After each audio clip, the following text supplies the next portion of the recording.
आपका स्वागत है सगुन फिजिक्स क्लासेस में। तो जैसा कि इसके पहले वीडियो में हमने बात कर ली थी अच्छी स्थिति में वैद्युत क्षेत्र की तीव्रता, तो आज हम वैद्युत द्विध्रुव के कारण निरक्षीय स्थिति में वैद्युत क्षेत्र की तीव्रता के बारे में बात करेंगे, है ना।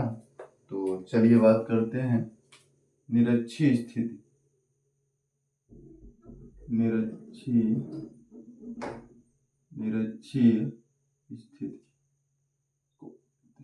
निरक्षीय स्थिति निरक्षीय स्थिति, है ना।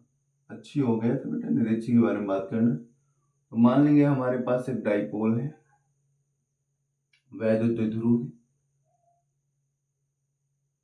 वैद्युत द्विध्रुव ए बी मान लेते हैं। कितना? A B. मैंने कहा था डाइपोल क्या होता है। डाइपोल एक वैद्युत द्विध्रुव एक ऐसा निकाय होता है जिसमें दो बिंदु आवेश प्लस क्यू और माइनस क्यू, मतलब ये जिनका मैग्नीट्यूड परिमाण बराबर होता है लेकिन प्रकृति कैसी होती है, विपरीत होती है, प्लस माइनस। अब क्या है कि इसके मध्य बिंदु, इसका जो मध्य बिंदु है वो O है और इससे कुछ दूरी पर निरक्षीय स्थिति में इस पॉइंट से कुछ दूरी पर, कितनी दूरी पर बेटा? R दूरी पर। कितनी दूरी पर? R दूरी पर पॉइंट पे है। दूरी हमेशा मध्य बिंदु से लेते हैं। दूरी कहां से लेते हैं? मध्य बिंदु से। तो दूरी R मध्य बिंदु से, मध्य बिंदु से निरक्षीय स्थिति में, निरक्षीय स्थिति क्लियर। अब देखो क्या है ना कि यहाँ पर अगर हम बात करें तो A के कारण P पर तीव्रता होगी और बेटा B के कारण भी P पर तीव्रता होगी। तो तीव्रता प्लस से जो तीव्रता है वो बाहर दूर की ओर जाती है, तो ये हो जाएगा EA, और यहाँ पर B पर B की ओर आएगी, मतलब ये हो जाएगा EB। क्लियर। अब देखो अगर ये थीटा है तो यहाँ पर इसको हम मिला दें तो ये थीटा है, तो ये भी क्या हो जाएगा? थीटा। अगर ये देखिएगा, अगर ये एंगल थीटा है तो ये भी एंगल नीचे वाला भी क्या होगा? थीटा। अब देखो ये इस डायरेक्शन में जाएगा तो हो जाएगा EB cos थीटा, और इधर जाएगा तो इसका ये वाला घटक तो इधर आएगा EA cos थीटा। ठीक है। अब देखो इसको जरा हम अलग बना लें, है ना, ज्यादा समझ में आ जाएगा। यहाँ पे मान लो P है और P पर ये एक्सिस एक खींचा है हमने जो x के समांतर है, ये ऊर्ध्व एक्सिस हो गया। अगर बात करें तो यहाँ पर EA जो है वो इस डायरेक्शन में है, नीचे EB इस डायरेक्शन में है। क्लियर। ये एंगल थीटा है, ये एंगल भी थीटा है। देखो ये दो घटकों में AB भी टूटेगा और EA भी कितने घटकों में टूटेगा? दो घटकों में। तो एक बात आपको समझ लेनी है कि जिस अक्ष के साथ, देखो ये y एक्सिस है, ये कौन सा एक्सिस है? y, और ये x एक्सिस। तो जिस अक्ष के साथ थीटा लगा होगा वो हमेशा कॉस में टूटता है। तो थीटा जो है ये इसका EA का जो एंगल है वो x एक्सिस के साथ लगा है। तो जब x एक्सिस के साथ लगा है तो जो टूटेगा तो ये टूटेगा EA cos थीटा में। अपोजिट वाला यानी y एक्सिस पर चला जाएगा EA sin थीटा। इसका देखो इधर जाएगा तो हो जाएगा EA cos थीटा, और इधर EB, और इधर जाएगा EB sin थीटा। अब यहाँ पे तुमको क्या करना है कि तुमको चाहिए A और P के बीच की दूरी। तो AP की दूरी निकालने के लिए AP क्वेश्चन मार्क और BP भी क्वेश्चन मार्क, है ना। तुमको दूरी चाहिए प्लस Q से P की और माइनस Q से। तो देखो ये द्विध्रुव है ना, और द्विध्रुव की अल्प दूरी होती है बेटा 2L, है ना। तो ये मध्य बिंदु है, तो ये कितनी हो जाएगी L, और इधर भी क्या होगी L। थीटा के सामने ये लंब, ये आधार, तो ये कर्ण है। तो अगर हम बात करें तो कर्ण स्क्वायर बराबर क्या होता है, एक सेकेंड,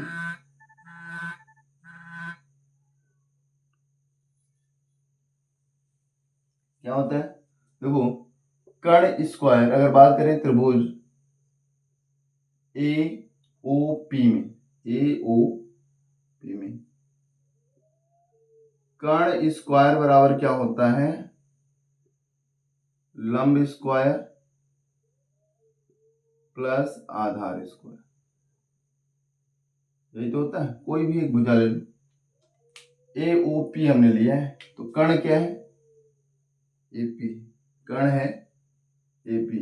एपी स्क्वायर बराबर क्या होगा, लंब कितना है बेटा, लंब है आपका ये आर, तो आर स्क्वायर प्लस आधार है एल, तो एल स्क्वायर, तो एपी बराबर हो जाएगा under root R square plus L square, तो ये हो जाएगा under root R square plus under root R square plus L. दोनों भुजाएं सेम होंगी क्योंकि इसमें भी पाइथागोरस प्रमेय लगा के निकाल सकते हैं उसी प्रकार से, है ना। तो बीपी बराबर भी होगी under root R square plus L square. अब देखो प्लस क्यू के कारण, प्लस क्यू के कारण तीव्रता, प्लस क्यू कहां पर रखा है बेटा, ए पर, तो ई ए बराबर 1/4 पाई एप्सिलॉन क्यू अपान, यही तो होगा। आर स्क्वायर होता है, अब यहां से यहां तक एपी, तो एपी का स्क्वायर, तो ई ए बराबर हो जाएगा 1/4 pi epsilon not Q upon under root R square plus L square का होल ऑफ स्क्वायर। क्लियर। तो ई बराबर, अब ध्यान से देखिए ये स्क्वायर लगा है ना, तो स्क्वायर से कैंसिल हो जाएगा, कैंसिल बात है भैया, तो बचेगा क्या है, ई बराबर 1/4 pi epsilon not Q upon R square plus L square, E A आया है। इसी प्रकार हमें निकालना है क्या, ए बी, तो चलो बी के कारण यानी माइनस क्यू के कारण तीव्रता, तो माइनस क्यू के कारण तीव्रता,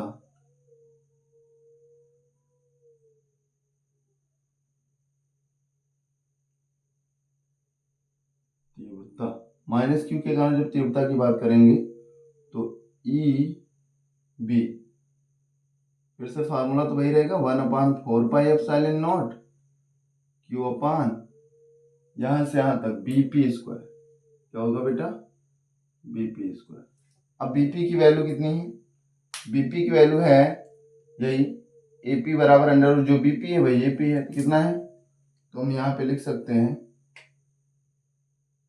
ईबी बराबर 1/4 pi epsilon not Q upon under root R square plus L square का होल ऑफ स्क्वायर।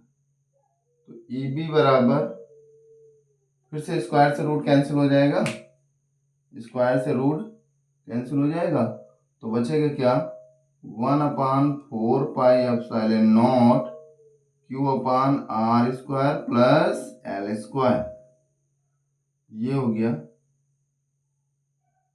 अब आपको समझना है इसमें, देखो यहां पर दो एक्सिस पर तीव्रता टूट के गई है, ई ए का ई ए कॉस थीटा एक्स पर, ई ए का ई ए साइन थीटा वाई पर।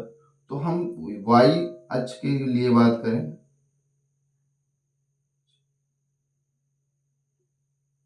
तीव्रता, तो यहां पर ई ए साइन थीटा और ई बी साइन थीटा, दोनों की दिशाएं क्या है, विपरीत हैं, विपरीत हैं।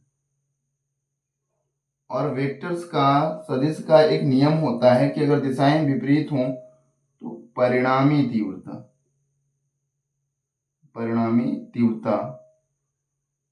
ई वाई बराबर, देखो घटाएंगे बेटा, ई ए साइन थीटा और minus E B sine theta. अब क्या है कि ई ए और ई बी बराबर है, जहां ई ए बराबर है किसके, ई बी के। तो जैसे बराबर है तो ये सब कट के क्या हो जाएगा, ई वाई बराबर E A sine theta minus E B की जगह हम लिखेंगे ई ए साइन थीटा, क्योंकि बराबर है। ये दोनों कट के क्या हो जाएगा, जीरो। यानी वाई अक्ष पर जो तीव्रता है वो क्या आ जाएगी, जीरो। एक सेकेंड फ्रेम चेक कर लेता हूँ बेटा। ठीक है, तो यहां पर ये दोनों कट के क्या हो जाएंगे, ई वाई बराबर जीरो। मतलब ये कि वाई अक्ष पर कोई भी तीव्रता नहीं होगी। और ये बात आपको ध्यान से याद रखना है, इसने बात को, कि वाई अक्ष पर कोई भी तीव्रता नहीं होगी। तो आप ऐसे कह सकते हैं कि वाई अक्ष पर तीव्रता E A sine theta, E B sine theta, एक के दोनों की दिशाएं क्या है, विपरीत है। अतः ये दोनों एक दूसरे को क्या कर देंगे, निरस्त कर देंगे। इसलिए यहाँ पे तीव्रता क्या हो जाएगी, जीरो हो जाएगी। अब हम बात करेंगे किसकी, किस अक्ष पर बेटा, अब हम बात करेंगे यक्ष अक्ष के लिए। यक्ष अक्ष के लिए जब एक्स अक्ष की बात करेंगे तो यहां पर दोनों की डायरेक्शन सेम है, तो हम लिख सकते हैं ई बराबर E A cos theta plus E B cos theta. अब ई ए बराबर है ई बी के, ये आप देख सकते हैं। ई ए देखो, जितना ई ए आया है उतना ई बी आया है। तो जब दोनों बराबर हैं तो हम बेटा ऐसा लिख सकते हैं कि ई ए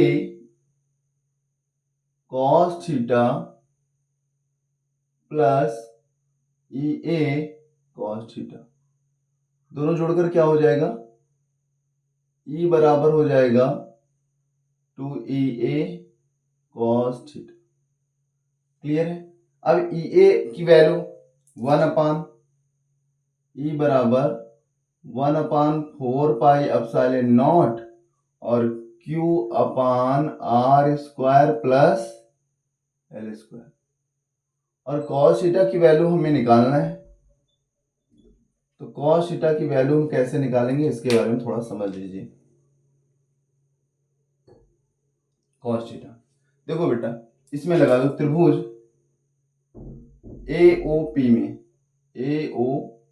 में कॉस थीटा बराबर क्या होता है, कॉस थीटा बराबर होता है लंब बटे आधार, नहीं आधार बटे कर्ण। क्लियर है ना। तो आधार की बात करें तो L है और कर्ण कितना है, L अपान कर्ण है under root R square plus L square. तो इसको हम ऐसे भी ले सकते हैं, कॉस थीटा बराबर L upon R square plus L square का रूट को 1/2 कर सकते हैं। क्लियर है। चलो, तो यहां पर हम क्या कर सकते हैं, चलिए जुड़कर 2 हो गया, तो 1/2। क्लियर।